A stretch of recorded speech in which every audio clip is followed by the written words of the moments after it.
Have you often wondered why some house owners thrive, why some face unexpected challenges and have unpleasant house ownership experience here in the UK? I don't know about you, but I have wondered why. In short, that was what led me to this video idea. Before buying our house, I researched this topic extensively and I wanted to share some of my findings with my beloved online community members. You see, owning a house in the UK can be exciting, but buying a house in the UK is a complex process and you need to be aware of common mistakes and pitfalls that can result in unpleasant home ownership experience. In this video, I will discuss costly common pitfalls to dodge as a first-time buyer and house owner in the UK for a smooth house ownership experience. Please note that this video is based on our buying process and the research we did when we were buying a house, and I am not a real estate agent, a solicitor, or a mortgage broker. So whatever I say in this video should not substitute for your due diligence research or be considered a piece of advice. Now, the first mistake is not joining a community of UK house owners / buyers.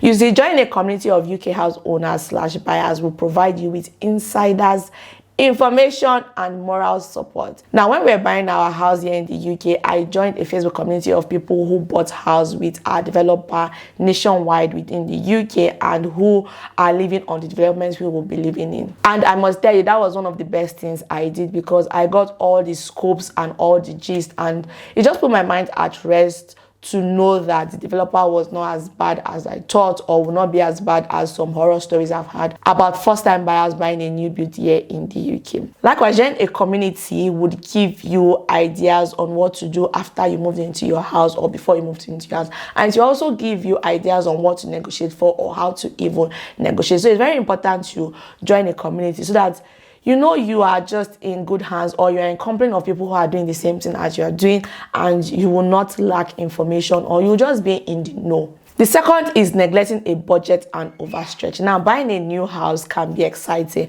but failing to establish a realistic budget before starting the house buying process, financially stretching beyond your capacity, underestimating how much it costs to buy a house by focusing on only the property price and overlooking the additional cost of buying a house here in the UK, such as stamp duty or solicitor fees, can be a costly mistake as you might face financial difficulties. That is why you want to calculate your budget by considering your income, existing debt if you have any, and potential recurring expenses such as utility bills, council tax, home repair and maintenance, to give you a realistic idea of how much you can spend on a house and how much monthly mortgage repayment you can make if you are buying a house with a mortgage. Likewise, it is paramount you understand how much it costs to buy a house by factoring in the additional costs like home insurance and moving expenses to avoid unexpected financial strains. Now, you want to be aware of government schemes or developers' incentives that may assist you with this cost. More so, you should do a pre-mortgage approval very early on into the house buying process to understand how much you can borrow to help you set a realistic budget and to make yourself a more attractive buyer to sellers. Now, if you want to know how we paid almost £13,000 in additional costs and to just understand the additional cost that is associated with buying a house in the UK apart from the purchase price, you can watch my video on hidden cost of buying a house here in the UK. I'll link it to this video for those interested in watching it. The third mistake is not doing enough research. Now, this might sound cliche, but you say, oh, do your research before you do this, do your research before you do this. It's very important to do your research because jumping into buying a house without thoroughly researching the property market, the neighborhood, and the current property value can be a costly mistake.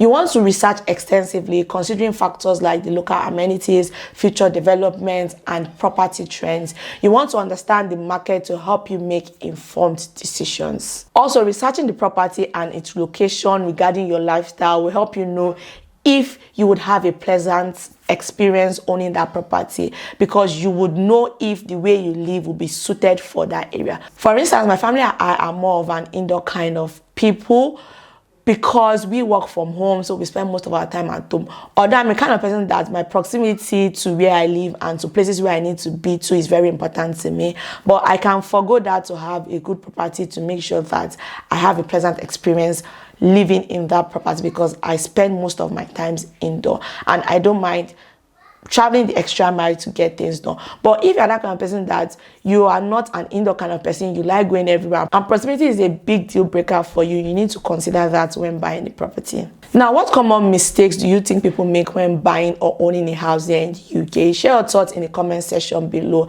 and let's dive into the key strategies to ensure a seamless home ownership experience here in the UK. The fourth mistake is ignoring credit score.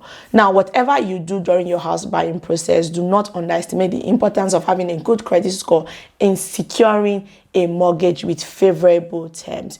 You want to check your credit score earlier on in the process of buying a house for first-time buyers. And if you are remortgaging, you also want to make sure you check your credit score earlier on before you remortgage, so that you can improve your credit score if needed and take the necessary steps to boosting it before applying for a mortgage or a remortgage. Now, if you already have a mortgage, you should still be on top of your credit score to get a competitive mortgage rate regarding remortgaging. Now, because you have already secured a mortgage does not mean you should not stay on top of your credit score. You should still stay on top of your credit score, because when it comes to remortgaging, having a good credit score can also help you get a competitive rate. The fifth mistake is foregoing a house snagging inspection. Now, skipping a professional house inspection to save money might be unwise.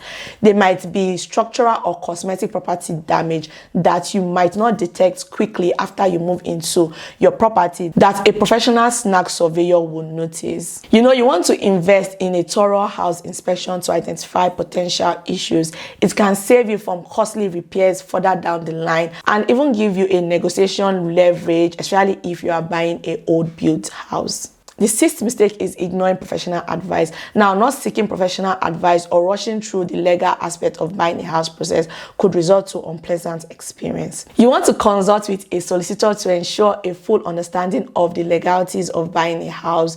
They would help you navigate the complex contract and protect your interest. You also want to use a mortgage broker for your mortgage application and insurance to reduce the stress of buying a house. Just make sure you use all the professionals you need to use just to reduce the stress, and so that it's their job. They will do it for you perfectly. You can't do the job perfect than a professional. They will do it perfectly for you. Now, after you've secured your mortgage and bought your house, do not end your home insurance. It is there to protect you and to protect the lender that borrowed you the money for your mortgage if you bought your house on a mortgage. I've heard stories of people who bought a house here in the UK, and for that deadline, they ended their insurance, and then all of a sudden, something happened to the property and the property was not insured. So it is very important that you do not cancel your home and content insurance once you've moved into your property. Anything can happen to the house. You might need your insurer to pay out to help you repair the house, because the money to repair the house is beyond your financial capacity. Or you might even need the insurer to pay out so that you can pay back the bank in full if something happened to the house and the house is not livable. The seventh mistake is being emotionally impulsive. Now, allowing your emotions to drive your decision-making process can lead to impulsive purchases. You want to stay objective and prioritize your needs. Take the time to think through your house buying decisions and avoid being swayed solely by the aesthetics of the property or by the staging of the show house. You want to rely on data you can gather from the property, like the property size, the location, the price, the resale value, rather than your emotions when deciding whether to buy a property or not. Also, take into account your needs rather than emotions. Do not underestimate how much a house can be outgrown. You want to avoid a situation where you outgrow your new house quickly and are back on the market looking for another house to buy in a short period of time, and you're looking to sell your new house you just bought. And going through the house buying process all over again in the UK is expensive and exhausting. Mistake number 8 is disregarding future resale value. Now, ignoring the potential resale value of a property can be a costly mistake that might result to a negative home ownership experience. If you overlook the property's resale value potentials, you may find it difficult to sell the property in the future, leading to financial difficulties. You don't want to be stuck with a house that nobody wants. Therefore, looking for features that appeals to a broader range of buyers is advisable to ensure a good resale value and avoid being stuck with a property nobody wants. Mistake number 9 is not involving God. Now, this mistake is for believers. For those who don't know, or if you've not noticed, I'm a Christian and I'm a Bible-believing Christian, and in whatever I do, I feel God should be the Alpha and the Omega. So he should be the beginning and the end, and at the center of everything, you know, it should be God. So if you're a Christian buying or building your house, you know, it's really important to involve God, because this is a big decision you're making and you really want to know if that is the right decision, and you want God to move ahead of you, you know, to ensure that you're fine. Trust me, God has been faithful. He showed up. This our house buying process has been nothing short of a miracle. From starting with having just 2.5% of the deposit to going to 10% and to saving for the additional cost of buying a house here in the UK, you know, it has just been God, because how it happened is a miracle. Obviously, I can tell you how we saved, how we applied for a mortgage, how I had to get a new job and stuff like that. But at the center of it all, it was just God. Like, he showed up for us. So if you're a Bible-believing Christian and you're looking to buy your house here in the UK, or looking to build your house or buy anywhere else in the world, you know, take God along. Follow Jesus, and I promise he will show up for you the way he showed up for us. The last but not the least mistake is not negotiating. Now, if you do not negotiate, you might end up paying more than the property is worth, or more than you could otherwise pay for that particular property. You see, negotiation is not just about the purchase price of the properties. It also involves negotiating other terms, such as the inclusion of appliances, repairs, or even the closing date if you want to complete earlier or you want to complete further down the line. You know, you have to negotiate for all of that during your house buying process. You know, it is important to negotiate for all of that during your house buying process. Failing to negotiate means missing out on opportunities to improve the overall terms of the deal in your favor. Now, negotiation is often expected in the UK property market, and the house seller typically anticipates some back and forth in the house buying process. So do not be shy or hesitant to negotiate,